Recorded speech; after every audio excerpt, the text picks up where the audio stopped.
So today we'll be showcasing my Extus Ulrich Overlord Commander deck. So he is an Orzhov legendary creature. He is a 2/4 double strike with Magecraft. Whenever you cast or copy an instant or sorcery spell, return target non-legendary creature card from your graveyard to your hand. So not a bad card, but actually not what this deck is built around, because this is one of the modal cards that Wizards has produced. And on the flip side, you have this alternate spell, which is Awaken the Blood Avatar, which is a Rakdos sorcery. So Awaken the Blood Avatar, 1 red, 1 black, and 6 colorless. As an additional cost to cast this spell, you may sacrifice any number of creatures. This spell costs 2 less colorless to cast for each creature sacrificed this way.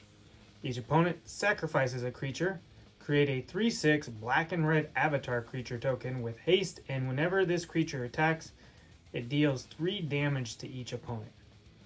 So I'm not sure if this was the intent when WotC decided to create these modal cards, but what's really cool about them, and what they did a fantastic job with, is that it gives you a legendary creature, which allows this card to be your commander. But then this is a sorcery, which if these were 2 separate cards, you wouldn't be able to play them that way. You wouldn't be able to play Awaken the Blood Avatar as essentially your commander. This deck is built around that. It's mostly built around Rakdos, even though it's a Mardu 3-color deck. And it is aristocrat sacrifice based. So you want to try to create tokens, and you want to use your aristocrats that when you are sacrificing your tokens, you are able to cast the Awakened Blood Avatar, as well as also activate other triggered abilities of your creatures, which is mostly going to be like whenever a creature dies, each opponent loses 1 life and you gain life, stuff like that. That's typically what aristocrats are based out of. And what's great about this card is each time you cast it, it goes back into the command zone. Even though your commander text goes up, it's still castable, because you can either sacrifice additional creatures or pay a mixed amount of mana with that. And then also, unlike a lot of spells like this, typically you have to sacrifice the token creature it generates at the end of the turn or exile. In this case, you actually get to keep it. So if you can keep creating black and red avatar tokens, there are additional creatures on your board that have abilities, and those creatures also aren't legendary, so you can stack them. This would be a cool deck to try to build around, like a copy deck too, if you were copying or reproducing tokens, because that's a great token to have on board. Let's go ahead and start with the mana base. Command Tower, Exotic Orchard, Fabled Passage, basic fetch land.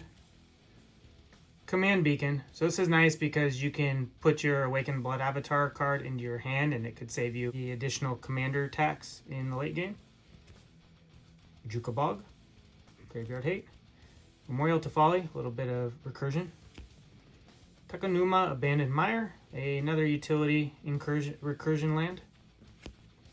Terramorphic Expanse, basic fetch. Bright Climb Pathway, the black and white modal land.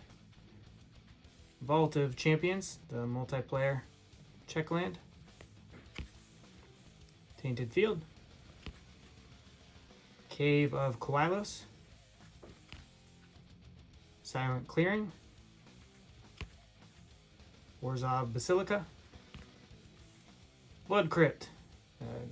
Not only is there flavor in the title, but shocklands are amazing. Foreboding Ruins. Dragon Skull Summit. Graven Cairns. Temple of Malice in the full art foil. Smoldering Marsh. Shadow Blood Ridge. Clifftop Retreat. Nomad Outpost, a Mardu land. The Savai Triome, also a Mardu land. I'm not sure why WotC decided not to do an Ikoria 2 and have the Triome theme for the missing Triome lands. They did them in New Capenna, but I love the art and the flavor of the Ikoria plane much better. and then we have our basics. And these are actually the guild kit lands. I think they're decently valued, but I think they're kind of slept on because these arts and these symbols on the lands were very unique to those guild kits. So now we'll check out our artifacts and enchantments.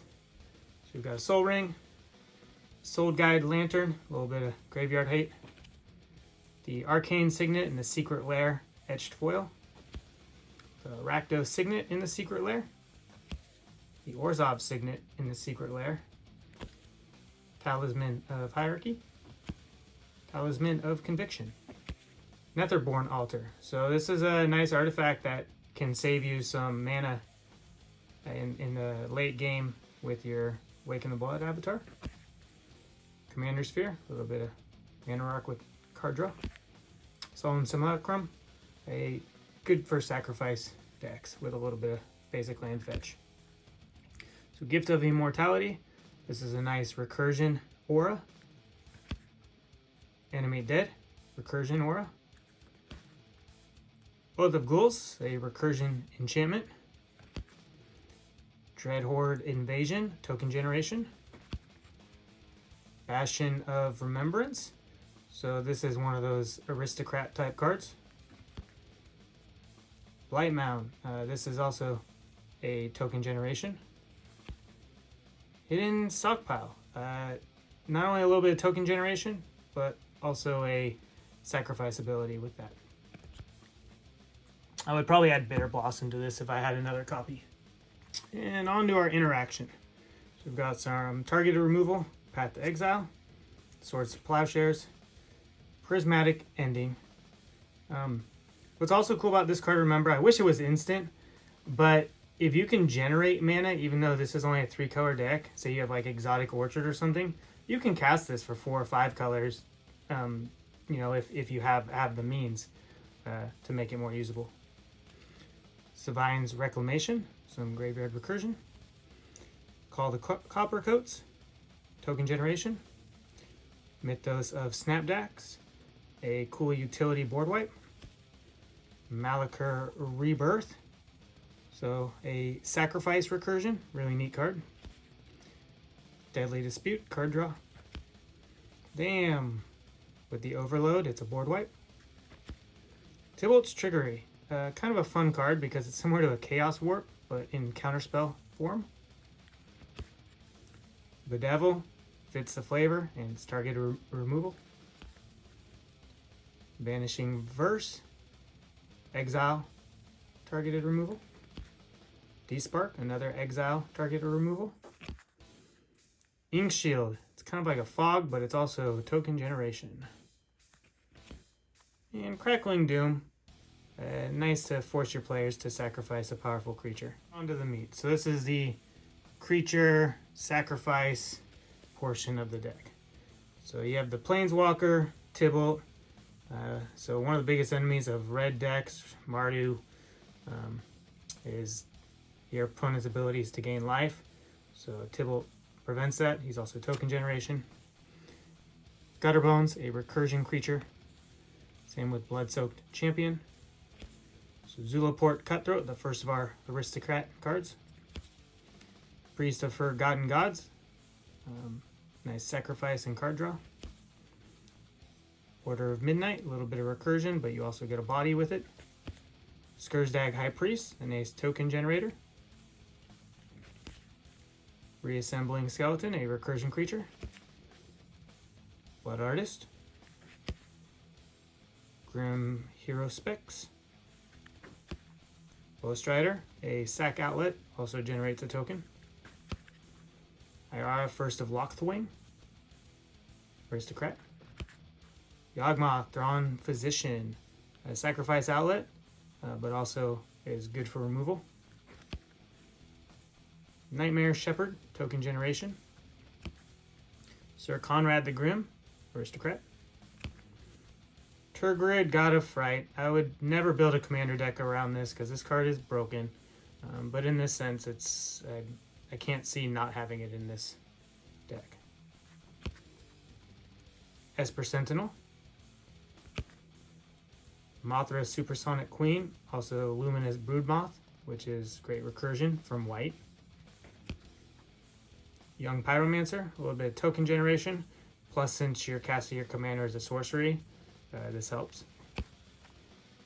Imperial Recruiter, creature tutor. Onyx, Hardened in the Forge, more token generation. Cruel Celebrant, if that doesn't say aristocrat, I don't know what does. Corpse Knight. Priest of the Fell Rites, a little bit of recursion. Lurus of the Dream Den, this allows you to recast creature spells from your graveyard. Great card. Athreos, God of Passage, allows you to return creatures to your hand unless your opponents pay life. Teysa Orzhov Scion, more token generation. Teysa Karlov gives you twice your aristocrat triggers from your creatures dying. Yuri, Master of the Review. Judith, the Scourge Diva, in the foil etched. And a Mayhem Devil. So this deck is a lot of fun. I do enjoy it. It's a slow win con, but I just like the flavor behind the deck. I mean, it is truly metal with the whole Awaken the Blood Avatar thing. So let's get on to the bonuses. In the Cuban Majig, I do have the foil Blood Avatar. So that's so cool. 4 arms, bunch of weapons. Yeah, it's a fun card. Okay, we got some Devil, Demon, Copy, Black-White Spirit, Satyr, White Spirit, Zombie Army, Human Soldier, Pest, Servo Token, Treasure, Inkling, Human, and Goat. So it's needless to say, there's a lot of tokens for this deck. We've got our Damnation deck box. This was from the Double Masters 2 Ultra Pro drop. Drana, Blood Chief. So this is the closest flavor I could get as far as a life counter goes. Also got a blood colored Crimson Vow large spin down. And then we've got the Judith playmat. I know I've busted this out before, but it is the playmat. It's Rakdos, it's Mardu, it's Sacrifice, it says it all. So cool. Well, thanks for checking this out. If you like these kind of deck breakdowns, I have many more, and we'll continue. Please check those out. And beyond that, enjoy the rest of your day.